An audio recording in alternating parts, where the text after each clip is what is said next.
fourth.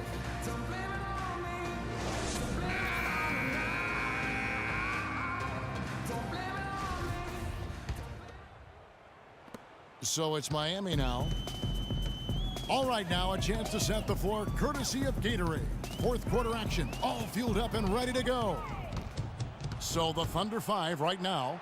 The rugged duo of Ibaka and Adams in the middle. Andre Robertson out there with Russell Westbrook. And it's Durant in at the 3 spot. Westbrook can't get it to go.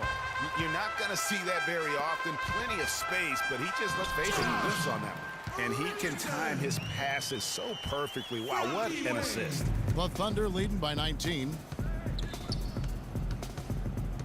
He dishes it to Ibaka. He feeds it to Robertson. Lets it go from deep. And it's Westbrook. That time on the assist from Robertson. Roberson's got his 6th assist on the night. And the foul called on Russell Westbrook. That's his 4th foul of the contest. And that 4th foul, guys, might force him to scale back the aggression from a defensive standpoint. He does not need, nor does the team need, number 5. Catching up on the changes with Miami. Chris Bosh is checked in for Johnson. And it's Dragic in for Richardson. Time called here. The Thunder decide to talk it over. Well, you look back at the 2015 Heat, and the injuries are what probably brought that team down. We can go from Chris Bosh with the debilitating blood clot on his lung and on and on and on. The loss, of course, which was not an injury, of LeBron James. There are a lot of moving parts with that team. And that's a great point, Kevin. If you take any star off a team, things are going to get difficult. It was impressive that the Heat still managed to stay competitive once Bosh went out. An open jump shot there, and their D not putting up any resistance today. Dragic against Westbrook.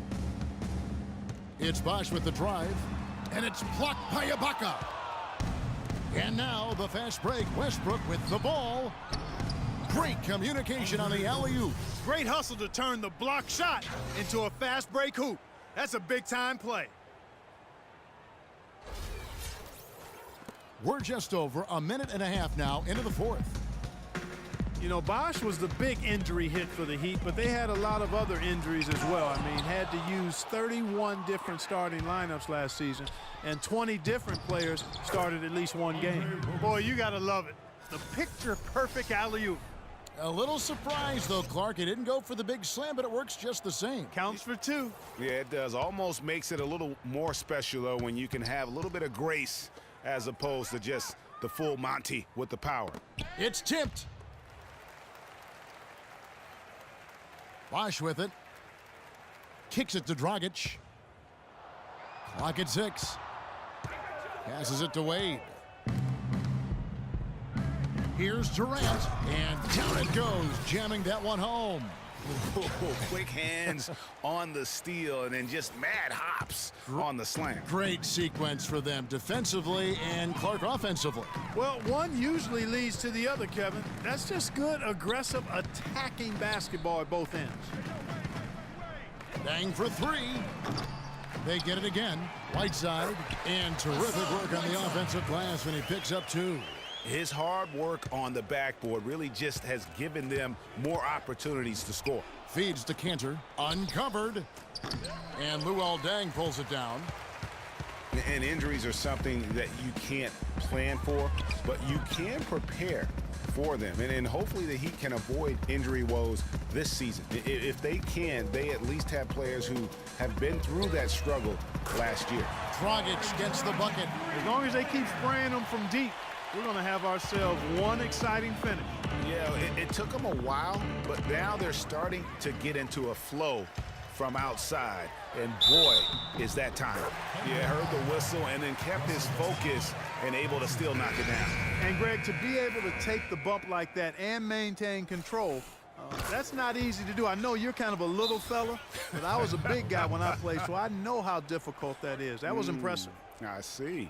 Here's what Miami's going with right now. Stoudemire's checked in for Whiteside. Haslam comes They can't guard us on the perimeter. Spread the floor and isolate up top. Spacing, fellas. Spacing. And really just trying to take the wind out of their sails here, I think. You know, they're on the wrong end of a run and need to just kind of exhale. Yeah, sometimes you just need to stop the bleeding. Things were starting to spiral completely out of control, and I think a timeout was a no-brainer there. Here's what Miami's going with right now. Wash comes in for Udonis Haslem. And Dwayne Wade is subbed in for Green. And a new group in here for the Thunder. Nick Collison's checked in for Ibaka. Morrow comes in for Kevin Durant. Dion Waiters checked in for Andre Robertson. And it's Payne in for Russell Westbrook. And guys, Dion Waiters is a man who has never met a shot he didn't like. Despite shooting less than 40% from the field last season, he just kept on shooting. Now, every once in a while, he'd get hot and it would look good. But when he's off, which was most of the time, it didn't look very good. He's got to improve shot selection and shot discipline. Whiteside's checked in for Stoudemire. Out of bounds, Miami takes possession. A moment to check in with Doris Burke. Doris? Guys, over that last break, I listened to Eric Spoelstra address his team. He made sure that everyone was on the same page and that the offense needed to run through Whiteside. Coach reminded them that he is supposed to be the key factor tonight, and he still wants to see that happen.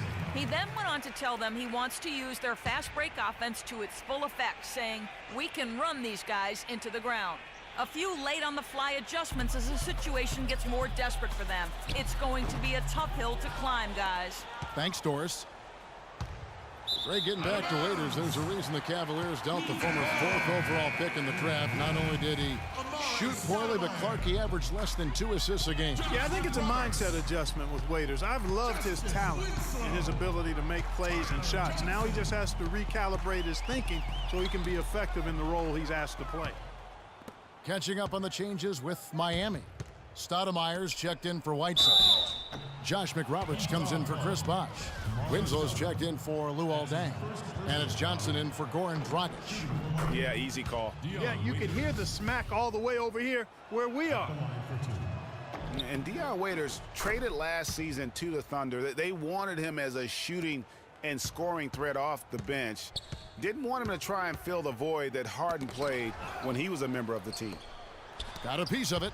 A slight rebound advantage for them. One more column in their favor, and it's all adding up. Well, you take a look at all of the stats, the team stats, that is, and that's one of the many areas that they've had the advantage. And as a result, they've got a big lead. You know, Greg, for Waiters, it would be unfair for the Thunder to ask that of anybody. You know, that's tough to do. Clark, hard to make up what Harden had accomplished. Yeah, and the Thunder even asked Waiters not to wear number 13 to avoid any comparisons, which I think was a smart move. But they still would like to have him provide some punch in terms of points off the bench. And watching Nick Collison, he makes all the hustle plays, all the little plays, the things that really will not show up in a score sheet, stat sheet. For over a decade, he's had that role and embraced it. And Kevin, the other thing he does as a veteran is a coach knows what he's going to get. He doesn't make the mistakes that some players make. And while he's not going to be a great scorer in the post or a high-flying rim protector, his game really is built on intelligence and toughness. And so positioning for charges, making open mid-range jump shots, all the unsung things that help a team win games. Yes, and with this one winding down, it's obvious to everyone who watched it. Just a total mismatch and a true show of strength for the Thunder. Agreed, Steve, and as one-sided as it gets today, you know, Clark, there were some dominant moments in about every facet of this game for that team. You're right, Kevin. It's hard to think of anything that didn't go right for them. I mean, game planning by the coaches, execution by the players, everything was spot on. And when you look back at this one, what an amazing performance this was for Westbrook. Don't be afraid to make the extra pass. If it's open, take it. Where the basket seemed as wide as a barrel. And a new group getting ready for Oklahoma City. McGary's checked in for Enes Kanter. Durant comes in for Nick Collison. Randy Foye, he's checked in for Anthony Morrow. And Russell Westbrook is subbed in for Payne. Here's Westbrook. Great D that time from Johnson.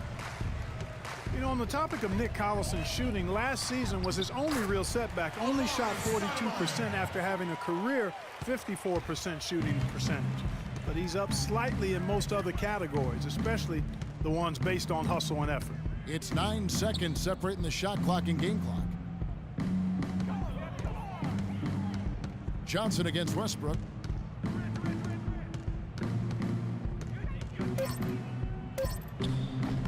And it's Westbrook again missing. Well, fortunately for him, it really doesn't matter anymore. They've got this thing sold up. Just sit back and enjoy it.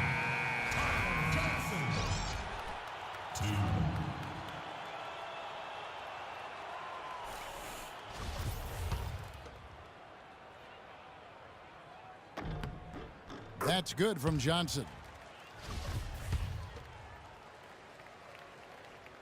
And both free throws good for Johnson. 6 seconds left to play here in the fourth. For three, Durant, no good. So no problem for Oklahoma City as they get the win. This one was over well before the final buzzer. The fans were waiting for something to get excited about, Greg, but they never got it. They sure didn't. I mean, they just rolled to this win. They made it look. Kevin, what was the key in securing this? The 2K Sports postgame show.